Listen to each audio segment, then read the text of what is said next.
Shri sir നമസ്കാരം. കുംഭമേളയുമായി ബന്ധപ്പെട്ട് football താരമായിരുന്ന CK Vineeth ചില ആരോപണങ്ങൾ ഉന്നയിക്കുകയും ഒരു പുസ്തകോത്സവത്തിന്റെ ഭാഗമായിട്ടാണ് അദ്ദേഹം അത്തരത്തിലൊരു ആരോപണം ഒരു പൊതുവേദിയിൽ വെച്ച് ഉന്നയിക്കുന്നത്.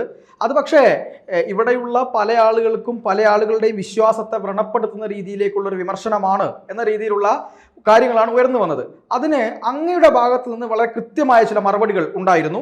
അത് അങ്ങ് ഫേസ്ബുക്കിൽ പങ്കുവെക്കുകയും ആ മറുപടികൾ പല പ്ലാറ്റ്ഫോമുകളിലൂടെ അങ്ങ് കൊടുക്കുകയും ചെയ്തിരുന്നു.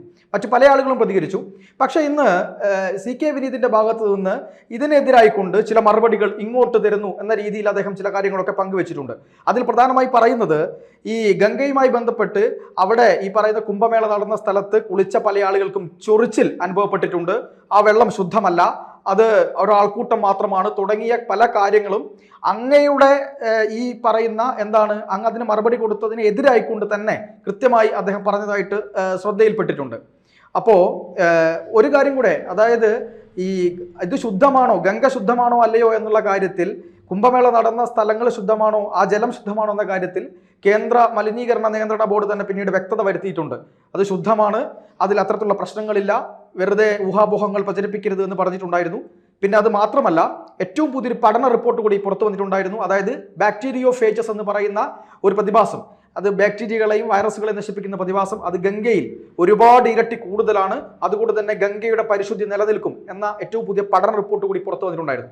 ഈ ഒരു അവസരത്തിൽ CK വിനീത് പറഞ്ഞ കാര്യങ്ങൾക്ക് ചില മറുപടികൾ വേണ്ടതുണ്ട് എന്നാണ് ഞാൻ വിശ്വസിക്കുന്നത്. അങ്ങേക്ക് എന്താണ് CK വിനീത് ഉന്നയിച്ച ചില കാര്യങ്ങൾക്ക് പറയാനുള്ളത്? നമസ്കാരം പാർത്ഥൻ. ഇതിൽ അദ്ദേഹം ആദ്യം ഒരു പ്രസ്താവന പറഞ്ഞു. ആ പ്രസ്താവന വിവാദമായി. അത് വിവാദമാകുന്ന സമയത്ത് അനാവശ്യമായിട്ടുള്ള ഒരു പ്രസ്താവനയായിരുന്നു എന്ന് അദ്ദേഹത്തിനൊരു തോന്നലുണ്ടായിരുന്നുവെങ്കിൽ ആ പ്രസ്താവന പിൻവലിക്കുക എന്നുള്ളതായിരുന്നു അദ്ദേഹം ചെയ്യേണ്ടത്. പക്ഷെ ചില ആൾക്കാർ അങ്ങനെ ചെയ്യില്ല. ചില ആൾക്കാരുടെ ഈഗോ ഒക്കെ ഹേർട്ട് ചെയ്യും എന്നുള്ളൊരു പ്രശ്നം ഉള്ളത് കൊണ്ട് തന്നെ അദ്ദേഹം അതിൽ വീണ്ടും ഉറച്ചു നിൽക്കുകയാണ്. അതിന് സ്വയം സ്ഥാപിക്കുന്നതിന് വേണ്ടി അദ്ദേഹം കുറേയധികം വാർത്തകളും റിപ്പോർട്ടുകളും ഒക്കെ കൊണ്ടുവന്നിട്ടാണ് ഈ വീഡിയോ ചെയ്യുന്നത്. അപ്പോൾ ആ വീഡിയോയിൽ ഞാൻ പറഞ്ഞിട്ടുള്ള കാര്യങ്ങൾക്ക് അദ്ദേഹം മറുപടി പറയുന്നുണ്ട്, ഞാൻ പറയാത്ത കാര്യങ്ങൾക്ക് അദ്ദേഹം മറുപടി പറയുന്നുണ്ട്, ഞാൻ പറഞ്ഞിട്ടുണ്ട് എന്ന് ആരോപിച്ചുകൊണ്ട് അദ്ദേഹത്തിൻ്റെ ഏതോ ഒരു വേർഷൻ എൻ്റെ വായിലേക്ക് തിരികെക്കൊണ്ട് സംസാരിക്കാനായിട്ട് അദ്ദേഹം ശ്രമിക്കുന്നുണ്ട്.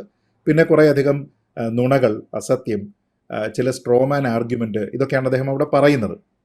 അപ്പോൾ ഇതിലെനിക്ക് ഏറ്റവും കൗതുകകരമായിട്ട് തോന്നിയ ഒരു കാര്യം, താൻ പറഞ്ഞിരിക്കുന്ന ഏറ്റവും പ്രധാനപ്പെട്ട വിവാദമായിട്ടുള്ള ഒരു ഭാഗം ഗംഗയിൽ കുളിച്ചു കഴിഞ്ഞാൽ ചൊറി വരും എന്നുള്ളതാണ് എന്നതിനെ സമർത്ഥിക്കുന്നതിന് വേണ്ടി അദ്ദേഹം ഉത്തർപ്രദേശ് സർക്കാരിൻ്റെ തന്നെ ആരോഗ്യവകുപ്പിലെ ഒരു ഉന്നത ഉദ്യോഗസ്ഥൻ, ഡോക്ടർ രാകേഷ് ശർമ്മ എന്തോ ആണ് അദ്ദേഹത്തിൻ്റെ പേര്,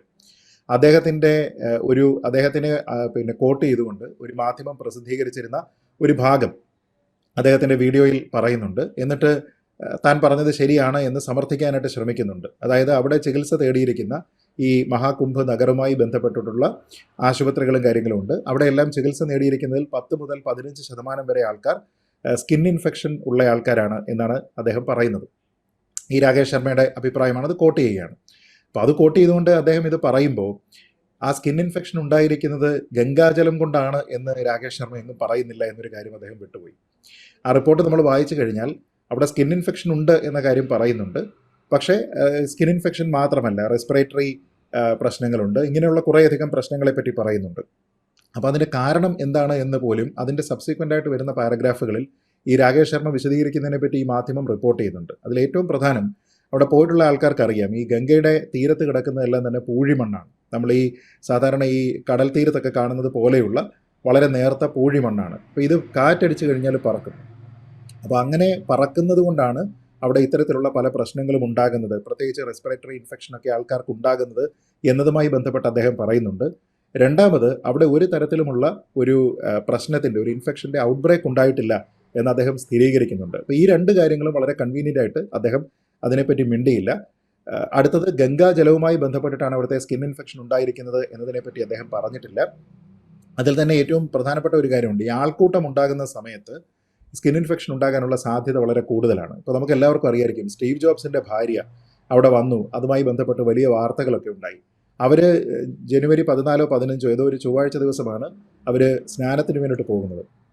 പക്ഷേ അവർ സ്നാനം ചെയ്യുന്നതിന് മുമ്പ് തന്നെ വാർത്തകൾ പുറത്തു വന്നിരുന്നു അവർക്ക് സ്കിൻ അലർജി ഉണ്ട് എന്ന്. അപ്പോൾ അത് പിന്നീട് അതിന് സ്ഥിരീകരണവും വന്നു. അത് ആൾക്കൂട്ടത്തിലേക്ക് പോകുന്ന സമയത്ത് ഉണ്ടാകുന്ന ഒരു സ്കിൻ അലർജിയാണ്. ചില ആൾക്കാരുടെ സ്കിന്നൊക്കെ സെൻസിറ്റീവ് ആവുന്നതുകൊണ്ട് ഉണ്ടാകുന്നതാണ്. അപ്പോൾ ഇതൊന്നും തന്നെ അവിടെ വെള്ളത്തിൽ കുളിച്ചതുകൊണ്ട് ആൾക്കാർക്ക് ഉണ്ടായതല്ല, മറിച്ച് ആൾക്കൂട്ടത്തിൻ്റെ ഭാഗമായിട്ടുണ്ടായതാണ്. ആ ആൾക്കൂട്ടം ഉണ്ടാകുന്നത് അത് കുംഭമേളയിലാണെങ്കിലും ഒരു പാർട്ടി സമ്മേളനത്തിലാണെങ്കിലും ഒക്കെ തന്നെ സെയിം റിസ്ക് തന്നെയാണ് എന്നുള്ളതാണ് ഒരു കാര്യം. പിന്നെ കുംഭമേളയിൽ വളരെ കൂടുതലായിട്ടുള്ള ആൾക്കാർ വരുന്നുണ്ട്. അപ്പോൾ ഈ രാകേഷ് ശർമ്മയുടെയൊക്കെ റിപ്പോർട്ടിനെയൊക്കെ ആധികാരികമാക്കിക്കൊണ്ട് അദ്ദേഹത്തിൻ്റെ ഒരു പോയിന്റ് എസ്റ്റാബ്ലിഷ് ചെയ്യാൻ ശ്രമിക്കുമ്പോൾ കുറച്ച് ഹോംവർക്ക് ചെയ്തിരുന്നുവെങ്കിൽ അത് ഗംഗാജലത്തിന് ഈ പ്രശ്നമൊന്നും ആട്രിബ്യൂട്ട് ചെയ്തിട്ടില്ല എന്നും അവിടുത്തെ ഗംഗാ സാൻഡിന് ഇത് ആട്രിബ്യൂട്ട് ചെയ്തിട്ടുണ്ട് എന്നും, ഈ സാൻഡ് ആയിരുന്നില്ലല്ലോ അദ്ദേഹത്തിൻ്റെ പ്രശ്നം. പിന്നെ ഈ പറഞ്ഞതുപോലെ ആൾക്കാർക്ക് സ്കിൻ ഇൻഫെക്ഷൻ ഉണ്ടാകുന്നത് അതൊരു കമ്മ്യൂണിക്കബിൾ ഡിസീസാണ്. അപ്പോൾ സ്കിൻ ഇൻഫെക്ഷൻ ഉണ്ടാവുക എന്നത് വെള്ളത്തിൽ നിന്നല്ല, മറിച്ച് മറ്റു കാരണങ്ങളിൽ നിന്നാണ് ഉണ്ടായിരിക്കുന്നത് എന്നതിനെപ്പറ്റി പറയുന്നുണ്ട്. പിന്നെ അത് കൂടാതെ യു പിയിലെ തന്നെ ആരോഗ്യമന്ത്രി വളരെ കൃത്യമായിട്ട് അദ്ദേഹം പറഞ്ഞിട്ടുണ്ട്, അവിടെ ഗംഗയിൽ കുളിച്ചിരുന്ന ആൾക്കാർക്ക് ആർക്കും സ്കിൻ ഇൻഫെക്ഷനോ കാര്യങ്ങളോ തന്നെ ഒന്നും റിപ്പോർട്ട് ചെയ്തിട്ടില്ല അവിടെ എന്ന് അദ്ദേഹം പറയുകയും ചെയ്തിട്ടുണ്ട്. അപ്പോൾ ഇങ്ങനെയുള്ള കാര്യങ്ങളെല്ലാം തന്നെ തെറ്റായി പറഞ്ഞുകൊണ്ട്, ഒരു ഭാഗം മാത്രം പറഞ്ഞുകൊണ്ട്, ഇനി സ്കിൻ ഇൻഫെക്ഷൻ ഉണ്ട് എന്നതുകൊണ്ട് തന്നെ അത് ഗംഗാ ജലം കാരണം ഉണ്ടായിരിക്കുന്നതാണ് എന്നൊക്കെ എസ്റ്റാബ്ലിഷ് ചെയ്യാനായിട്ടുള്ള അദ്ദേഹത്തിൻ്റെ ഒരു ശ്രമമുണ്ട്. അപ്പോൾ അത്തരം ശ്രമങ്ങളൊക്കെ തന്നെ പരാജയപ്പെടുത്തേണ്ടതാണ്, അതിൻ്റെ സത്യാവസ്ഥ ആൾക്കാരോട് പറയേണ്ടതാണ്. അപ്പോൾ അത് വളരെ വിശദമായിട്ടുള്ള ഒരു പ്രതികരണം അദ്ദേഹത്തിന് നൽകേണ്ടതുണ്ട്, താങ്കൾ പറഞ്ഞതുപോലെ. അപ്പോൾ അത് ഞാൻ നൽകുന്നുമുണ്ട്. അത് ഒരു വശം. പിന്നെ മറ്റൊന്ന്, ഈ പറഞ്ഞതുപോലെ അവിടെയുള്ള പല കാര്യങ്ങളെപ്പറ്റി, തെറ്റായിട്ടുള്ള പല കാര്യങ്ങൾ പറയുന്നതിന് വേണ്ടിയിട്ട് നേരത്തെ ഞാൻ പറഞ്ഞതുപോലെ ഞാൻ പറയാത്ത പല കാര്യങ്ങളെപ്പറ്റി അദ്ദേഹം ഞാൻ പറഞ്ഞു എന്ന് എസ്റ്റാബ്ലിഷ് ചെയ്യാനായിട്ടൊക്കെ ശ്രമിക്കുന്നുണ്ട്. ഇപ്പോൾ ഉദാഹരണത്തിന് അവിടെ മുങ്ങുന്നത് എന്തോ മോശമാണെന്ന രീതിയിലത്തേക്ക് പറഞ്ഞു എന്നൊക്കെ അദ്ദേഹം പറയുന്നുണ്ട്. അങ്ങനെയൊന്നും ഞാൻ എങ്ങും പറഞ്ഞിട്ടില്ല. മോശമാണെന്ന് അദ്ദേഹം ഒരു പ്രസ്താവന പറഞ്ഞു എന്നൊന്നും ഞാൻ പറയുന്നില്ല.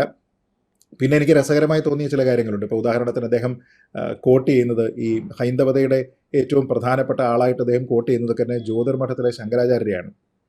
ജ്യോതിർമഠത്തിലെ ശങ്കരാചാര്യരെ ഹൈന്ദവരെല്ലാവരും തന്നെ അംഗീകരിക്കുന്നുണ്ടോ, ശാങ്കര പരമ്പരയിലുള്ള എല്ലാവരും തന്നെ അംഗീകരിക്കുന്നുണ്ടോ തുടങ്ങിയ കാര്യങ്ങളൊക്കെ തന്നെ വളരെ ഡിസ്പ്യൂട്ടഡ് ആണ്. ഇപ്പോൾ ജ്യോതിർമഠവുമായി ബന്ധപ്പെട്ട് തന്നെ 1-2 ശങ്കരാചാര്യന്മാരുണ്ട്. അപ്പോൾ ഈ രണ്ടാൾക്കാരും തമ്മിൽ വലിയ രസത്തിലല്ല എന്നുള്ളതിനെ പറ്റി അറിയാം, തമ്മിലുള്ള കോടതി കേസുകളെ പറ്റി അറിയാം. ഇദ്ദേഹം ഇതിൻ്റെയൊക്കെ തന്നെ ഏറ്റവും പ്രധാനപ്പെട്ട നേതാവാണ് എന്ന് പറയുന്ന, അതുകൊണ്ട് അദ്ദേഹം പറഞ്ഞതുകൊണ്ട് നമ്മളെല്ലാം അത് വിശ്വസിക്കണം എന്നാണ് എങ്കിൽ അവിമുക്തേശ്വരാനന്ദ സരസ്വതിയൊക്കെ അദ്ദേഹത്തിൻ്റെ കൊറോണേഷൻ പോലും സുപ്രീം കോടതി ഇടപെട്ട് തടഞ്ഞതാണ്. അപ്പോൾ അദ്ദേഹം അങ്ങനെ അഭിഷിക്തനാകുന്ന ഒരു ചടങ്ങ് പോലും ഇതുവരെ നടന്നിട്ടില്ല എന്നുള്ളതൊക്കെ തന്നെ ഒരുപക്ഷെ ഇദ്ദേഹത്തിന് അറിയാത്തതായിരിക്കാം. എന്നാലും പറഞ്ഞിരിക്കുന്നത് ശങ്കരാചാര്യരാണല്ലോ എന്നതിൻ്റെ പേരിൽ അദ്ദേഹവും ഇങ്ങനെ പറഞ്ഞിട്ടുണ്ട് എന്നൊക്കെ പറഞ്ഞതിനെപ്പറ്റി എസ്റ്റാബ്ലിഷ് ചെയ്യാനാണ് ശ്രമിക്കുക. നോക്കൂ, ഇവിടുത്തെ ഉള്ള പ്രധാനപ്പെട്ട ഒരു കാര്യം, മതപരമായിട്ടുള്ള ആചാരപരമായിട്ടുള്ള കാര്യങ്ങൾ പറയുന്നതിന് ആചാര്യന്മാരുടെ അടുത്തേക്ക് പോവുക, മറ്റുള്ള കാര്യങ്ങൾ പറയുന്നതിന് ഒന്നുകിൽ അഡ്മിനിസ്ട്രേഷൻ്റെ ഭാഗമായിട്ടുള്ള ആൾക്കാർ അല്ലെങ്കിൽ ആരോഗ്യ പ്രവർത്തകരായിട്ടുള്ള ആൾക്കാർ അവർ പറയുന്നത് കോട്ട് ചെയ്യുക. അതല്ലാതെ എന്നു മുതലാണ് ശ്രീ CK വിനീത് ഗംഗയുടെ ക്ലീൻലിനെസ്സുമായി ബന്ധപ്പെട്ട് അവിമുക്താനന്ദ സരസ്വതി ആധികാരിക സോഴ്സായിട്ട് കരുതുന്നത് എന്നെനിക്കറിയില്ല. ഇപ്പോൾ താങ്കൾ തന്നെ പറഞ്ഞതുപോലെ ബാക്ടീരിയോഫേജസിനെ പറ്റി പറയുന്നുണ്ട്. അതൊരു പ്രത്യേകതരം വൈറസസ് ആണ്. അതിൻ്റെ അളവ് ഗംഗയിൽ വളരെ കൂടുതലായതുകൊണ്ട് തന്നെ ട്രഡീഷണലായിട്ട്, കുംഭമേളയുടെ സമയത്ത് മാത്രമല്ല, ട്രഡീഷണലായിട്ട് ഗംഗ കുറച്ചുകൂടി സെൽഫ് ക്ലീനിങ് കപ്പാസിറ്റി ഉള്ള ഒരു നദിയാണ് എന്നതുമായി ബന്ധപ്പെട്ട് 1 നൂറ്റാണ്ടിന് പുറത്തുള്ള സ്റ്റഡീസ് ഉണ്ട്. അപ്പോൾ അത് കേവലം ഇന്ത്യയിൽ മാത്രം നടത്തിയിരിക്കുന്ന സ്റ്റഡിയല്ല. അമേരിക്കയിൽ തന്നെ .gov ചെയ്യുന്ന ഗവൺമെൻറ് വെബ്സൈറ്റുകളുണ്ട്. അത്തരത്തിലുള്ള ഗവൺമെൻറ് വെബ്സൈറ്റുകളിൽ ഇതിനെ പറ്റിയിട്ടുള്ള ലേഖനങ്ങളുണ്ട്. അപ്പോൾ അതുകൊണ്ട് തന്നെ ആയിരിക്കും ഒരുപക്ഷേ ഈ കോടാനുകൂടി ജനങ്ങൾ അവിടെ വന്നതിന് ശേഷം, അവിടെ മുങ്ങി പോയതിനു ശേഷം അവർക്ക് ആർക്കും തന്നെ സ്കിൻ ഇൻഫെക്ഷനോ കാര്യങ്ങളോ ഒന്നും തന്നെ ഇല്ലാതിരിക്കുന്നത്. പിന്നെ പൊടിയുമായി ബന്ധപ്പെട്ട പ്രശ്നങ്ങളൊക്കെ ഉണ്ടാകും. അതൊന്നും ഗംഗയിൽ മുങ്ങുമ്പോൾ ചൊറി പിടിക്കുന്നതുമായി ബന്ധപ്പെട്ട കാര്യങ്ങളല്ലല്ലോ. അപ്പോൾ അങ്ങനെ ആയിരുന്നുവെങ്കിൽ, ഗംഗയിൽ മുങ്ങാത്തത് ചൊറി പിടിക്കും എന്നുള്ള പേടി കൊണ്ടായിരുന്നുവെങ്കിൽ, പൊടിയുടെ പ്രശ്നമുള്ളത് കൊണ്ട് ഇനി പൊടി അടിച്ചിട്ട് ചൊറി പിടിക്കാനാണെങ്കിൽ അത് നമ്മളത് അറിഞ്ഞുകൊണ്ട് തന്നെയല്ലേ ഇവിടെ ചെല്ലുന്നത്. അപ്പോൾ ഇതൊക്കെയാണ് ഇതിനകത്തിലെ ഒരു പ്രധാനപ്പെട്ട പ്രശ്നം. നമ്മളൊരു ആരോപണം ഉന്നയിക്കുന്ന സമയത്ത് നമ്മുടെ ഭാഗത്തൊരു തെറ്റ് പറ്റിയിട്ടുണ്ട് എന്ന് തോന്നുന്നുണ്ടെങ്കിൽ, നമ്മൾ ആരുടെയെങ്കിലും വിശ്വാസത്തിനെ വ്രണപ്പെടുത്തി എന്ന് തോന്നുന്നുണ്ടെങ്കിൽ, അതിൽ യാതൊരു വിധത്തിലുള്ള വ്യാജത്വവും കാണിക്കാതെ നിർവ്യാജം അതിൽ ഖേദം പ്രകടിപ്പിക്കുക, താൻ അങ്ങനെ ഉദ്ദേശിച്ചിട്ടില്ല എന്ന് പറയുക, ഇതൊക്കെയാണ് മര്യാദ. പക്ഷേ അതൊക്കെ പറയുന്നതിൻ്റെ കൂടെ അദ്ദേഹം നമ്മളെ അവിടുത്തെ ജിയോഗ്രഫി പഠിപ്പിക്കാൻ വേണ്ടിയിട്ടൊക്കെ അദ്ദേഹം ശ്രമിക്കുന്നുണ്ട്. സംഗം വെള്ളം എവിടെയാണ്, പിന്നെ ശ്രീജിത്ത് പണിക്കർ പോയിരിക്കുന്ന സെക്ടർ 24 എവിടെയാണ്, അവിടെയുള്ളത് സംഗം വെള്ളമാണോ അല്ലയോ, ഹോട്ടലാണെന്ന് കരുതി ബാർബർ ഷോപ്പിൽ പോയ ആൾക്കാരെ കുറിച്ചൊന്നും പറയാനില്ല എന്നൊക്കെ പറയുന്നതെല്ലാം തന്നെ വങ്കത്തരമാണ്. അദ്ദേഹത്തിൻ്റെ അറിവില്ലായ്മയാണ് അല്ലെങ്കിൽ വിവരക്കേടാണ്. അങ്ങനെയുള്ള കുറേ കാര്യങ്ങളാണ് അദ്ദേഹം ഈ ഒരു 10-16 മിനിറ്റുള്ള ഒരു വീഡിയോയിൽ പറഞ്ഞിരിക്കുന്നത്. അപ്പോൾ അതിന് വളരെ ഡീറ്റെയിൽഡ് ആയിട്ടുള്ള ഒരു മറുപടി കൊടുക്കേണ്ടതുണ്ട്, നിശ്ചയമായിട്ടും അത് കൊടുക്കുന്നുമുണ്ട്. പിന്നെ പാർത്ഥൻ പറഞ്ഞതുപോലെ ഈ വാർത്തകളൊക്കെ തന്നെ എടുത്ത് അതിനെ ആഘോഷിക്കുന്നതിന് ചില ആൾക്കാരുണ്ടാകും.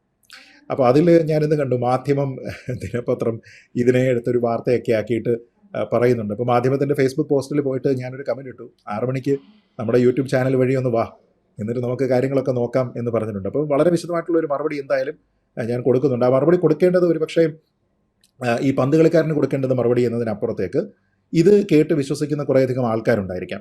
അദ്ദേഹം പറഞ്ഞിരിക്കുന്നതാണ് ശരി എന്ന രീതിയിലേക്ക് ചിന്തിക്കുന്ന ആൾക്കാരുണ്ടായിരിക്കാം. എൻ്റെ തന്നെ 3 വീഡിയോകളുടെ അടിസ്ഥാനത്തിലാണ് അദ്ദേഹം ആ ഒരു മറുപടി ഫ്രെയിം ചെയ്തിരിക്കുന്നത്. അതിൽ തന്നെ 2 ഞാൻ എൻ്റെ യൂട്യൂബ് ചാനലിൽ ഇട്ടിരിക്കുന്നതും 1 ന്യൂസ് 18 പങ്കെടുത്തിരുന്ന ഒരു ചർച്ചയുടെ വീഡിയോയുമാണ്. അപ്പോൾ ഇതൊന്നും പൂർണ്ണമായിട്ട് കണ്ടിട്ടുള്ള ആൾക്കാരുണ്ടാവണം എന്നില്ല. അപ്പോൾ ഔട്ട് ഓഫ് കോണ്ടെക്സ്റ്റ് ഞാൻ പറഞ്ഞിരിക്കുന്ന ഒരു സാധനത്തിനെ എടുത്തതിന് ശേഷം അദ്ദേഹം പിന്നീട് അതിനെ എക്സ്പ്ലെയിൻ ചെയ്യുകയൊക്കെയാണ്. ഇപ്പോൾ ഒരു ചെറിയ ഉദാഹരണം പറഞ്ഞു കഴിഞ്ഞാൽ, കുംഭമേളയിൽ വലിയവരില്ല ചെറിയവരില്ല എന്ന് ഞാൻ പറഞ്ഞിരിക്കുന്ന ഒരൊറ്റ സെൻറ്റൻസ് അതിനെ എടുത്ത് അദ്ദേഹം പ്ലേ ചെയ്തതിന് ശേഷം അവിടെ ഒരു VIP കൾച്ചർ ഉണ്ട് എന്നൊക്കെ അദ്ദേഹം പറയുകയാണ്. അതിൻ്റെ പൂർണ്ണ ഭാഗം ന്യൂസ് 18 ചർച്ചയിലുണ്ട്. ഞാനവിടെ പറഞ്ഞിരിക്കുന്നത്, അവിടെ വരുന്ന ആൾക്കാരെ സംബന്ധിച്ചിടത്തോളം അവരെന്തിനാണോ അവിടെ വരുന്നത് അതിൽ വലിയവരൊന്നും ചെറിയവരൊന്നും ഇല്ല എന്നാണ്. അതല്ലാതെ നിങ്ങൾ ഏത് മാർഗ്ഗത്തിൽ, ഫ്ലൈറ്റിൽ വരുന്ന ആൾക്കാരുണ്ടാകും, അല്ലാതെ വണ്ടി പിടിച്ച് വരുന്ന ആൾക്കാരുണ്ടാകും, ഇനി അതല്ല എങ്കിൽ ആരുടെയെങ്കിലും സ്പോൺസർഷിപ്പിൽ വരുന്ന ആൾക്കാരുണ്ടാകും, ട്രെയിനിൽ വരുന്ന ആൾക്കാരുണ്ടാകും. അങ്ങനെ വരുന്ന ആൾക്കാരുടെ വലിപ്പ ചെറുപ്പത്തിനെ കുറിച്ചല്ല പറയുന്നത്. അവിടെയുള്ള ആൾക്കാർക്ക് പല തരത്തിലുള്ള സാമ്പത്തിക കപ്പാസിറ്റി ഉള്ള ആൾക്കാർക്ക് താമസ സൗകര്യം പല രീതിയിലാണ്. അപ്പോൾ അങ്ങനെയുള്ള ആൾക്കാരുടെ താമസ സൗകര്യത്തിനെ അഫോർഡ് ചെയ്യാവുന്ന ആൾക്കാർ, അല്ലാത്ത ആൾക്കാർ, VIP സെക്ടറിൽ താമസിക്കുന്നവർ അല്ലാത്ത ആൾക്കാർ, അവർ തമ്മിലുള്ള വ്യത്യാസത്തിനെ പറ്റി അല്ല പറയുന്നത്. മറിച്ച് ഒറ്റ ഗംഗയുള്ളൂ. ആ ഗംഗയിൽ പോയി അമൃതസ്നാനം ചെയ്യുക എന്നുള്ളതാണ് വലിയവൻ്റെയും ചെറിയവൻ്റെയും പണക്കാരൻ്റെയും പാവപ്പെട്ടവൻ്റെയും ജാതിയിൽ ഫോർവേഡ് കാസ്റ്റ് ആയവൻ്റെയും ബാക്ക്വേഡ് കാസ്റ്റ് ആയവൻ്റെയും എല്ലാ ഉദ്ദേശം. അത് മാത്രമാണ് ഞാൻ പറയുന്നത്. അത് വളരെ കൃത്യമായിട്ട് ഞാൻ ആ ചർച്ചയിൽ എസ്റ്റാബ്ലിഷ് ചെയ്യുന്നുണ്ട്. പക്ഷേ അത് പൂർണ്ണമായി കേൾപ്പിക്കാതെ അവിടെ വലിയവനെന്നും ചെറിയവനെന്നും ഇല്ല എന്നുള്ള എൻ്റെ ഒരു സെൻറ്റൻസ് എടുത്തതിന് ശേഷം അദ്ദേഹം പറയുന്നത് അവിടുത്തെ VIP കൾച്ചറിനെ കുറിച്ചാണ്. ആ VIP കൾച്ചർ ഇല്ല എന്ന് ആരാ പറഞ്ഞിരിക്കുന്നത്? ഞാൻ തന്നെ ചർച്ചകളിൽ പറഞ്ഞിട്ടുണ്ട് അവിടെ ഒരു VIP കൾച്ചർ ഉണ്ട് എന്ന് പറഞ്ഞിട്ടുണ്ട്. തന്നെയുമല്ല സെക്ടർ 23, 24, 25 ഒക്കെ തന്നെ VIP സെക്ടറുകൾ എന്ന രീതിയിലാണ് അതിനെ അറിയപ്പെടുന്നത് പോലും. അപ്പോൾ അതൊന്നുമല്ല പ്രശ്നം. നമ്മളവിടെ പോയി മുങ്ങുന്നത് VIP-കാർക്ക് വേണ്ടിയിട്ട് പ്രത്യേക ഗംഗ, അല്ലാത്തവന് വേറെ ഗംഗ എന്നൊന്നുമില്ല. അവിടെ ചെല്ലുന്നത് എന്തിനാണ്? അവിടെ ചെല്ലുന്നത് ഗംഗയിൽ സ്നാനം നടത്തി തിരിച്ചു പോകുന്നതിന് വേണ്ടിയിട്ടാണ്. ആ പോകുന്ന മാർഗ്ഗം പലതായിരിക്കും. അത് പല ആൾക്കാർ അവരുടെ സാമ്പത്തികമായിട്ടുള്ള കപ്പാസിറ്റിയുടെ അനുസരിച്ചൊക്കെ പ്ലാൻ ചെയ്യും. അപ്പോൾ അതൊക്കെ നോക്കിയിട്ട് തെറ്റായിട്ട് നമ്മൾ പറയുന്ന കാര്യങ്ങളെ വളച്ചൊടിച്ചുകൊണ്ട് വ്യാഖ്യാനിക്കുക എന്നുള്ളതല്ല വേണ്ടത്. അതിന് വളരെ കൃത്യമായിട്ടുള്ളൊരു മറുപടി എന്തായാലും കൊടുത്തിരിക്കും. തീർച്ചയായും. എന്തായാലും CK വിനീത് എന്ന് പറയുന്ന വ്യക്തി ഒരു സമൂഹത്തിൽ അത്രയേറെ പിന്തുണയുള്ള ഒരുപാട് ആളുകൾ അദ്ദേഹത്തെ ഫോളോ ചെയ്യുന്ന ഒരു വ്യക്തിയാണ്. അദ്ദേഹത്തിന് സമൂഹത്തോടും ചില ബാധ്യതകളൊക്കെ ഉണ്ട്. ആ ഒരു വ്യക്തിയാണ് ഒരു ജനതയുടെ, ഒരു മതവിഭാഗത്തിൻ്റെ വിശ്വാസത്തെ ഒരു തെളിവിൻ്റെയും അടിസ്ഥാനമില്ലാതെ ഇങ്ങനെ വായിൽ തോന്നിയ കാര്യങ്ങളൊക്കെ വിളിച്ചു പറഞ്ഞുകൊണ്ട് ഒരു പബ്ലിക് പ്ലാറ്റ്ഫോമിൽ വന്നുകൊണ്ട് സംസാരിച്ചത്. അതിനെതിരായി കൊണ്ട് ആ തരത്തിൽ ആ ഒരു വിശ്വാസത്തിൽ വിശ്വസിക്കുന്ന ആളുകളൊക്കെ പ്രതികരിച്ചെന്നിരിക്കും. പക്ഷേ അതിന് ശക്തമായ തെളിവിൻ്റെ അടിസ്ഥാനത്തിൽ, തെളിവുകളുടെ പിൻബലത്തിൽ കൃത്യമായ മറുപടി നൽകുക എന്നതാണ് അദ്ദേഹം ചെയ്യേണ്ടത്. അല്ലാതെ ഇങ്ങനെ കാര്യങ്ങളെ വളച്ചൊടിച്ചുകൊണ്ട് കാടടച്ച് വെടിവെക്കുന്ന ഒരു സമീപനമാണ് CK വിനീത് ഈ കാര്യത്തിൽ സ്വീകരിച്ചത് എന്ന് അദ്ദേഹത്തിന്റെ ആ മറുപടികൾ വായിച്ചാൽ നമുക്ക് മനസ്സിലാവും. എന്തായാലും അങ്ങ് വിശദമായ മറുപടികൾ തന്നെ കൊടുക്കുന്നുണ്ട് എന്ന് ഞാൻ മനസ്സിലാക്കുന്നു. ആ മറുപടിക്ക് വേണ്ടി എല്ലാവരും കാത്തിരിക്കുകയാണ്. ഹിന്ദു വിശ്വാസവുമായി ബന്ധപ്പെട്ട് മാത്രം ഇത്തരത്തിലുള്ള കാര്യങ്ങൾ ചെയ്യുന്നതിനെ അവർ തന്നെ അത് പരിശോധിക്കട്ടെ എന്ന് മാത്രമാണ് പറയാനുള്ളത്. എന്തായാലും ഈ ചർച്ചയുമായി സഹകരിച്ചതിന് അങ്ങേക്ക് ഒരുപാട് നന്ദി. കൂടുതൽ വാർത്തകളും വിശേഷങ്ങളും നിങ്ങളിലേക്ക് എത്താൻ ABC മലയാളം സബ്സ്ക്രൈബ് ചെയ്യുക, ബെൽ ബട്ടണും അമർത്തുക.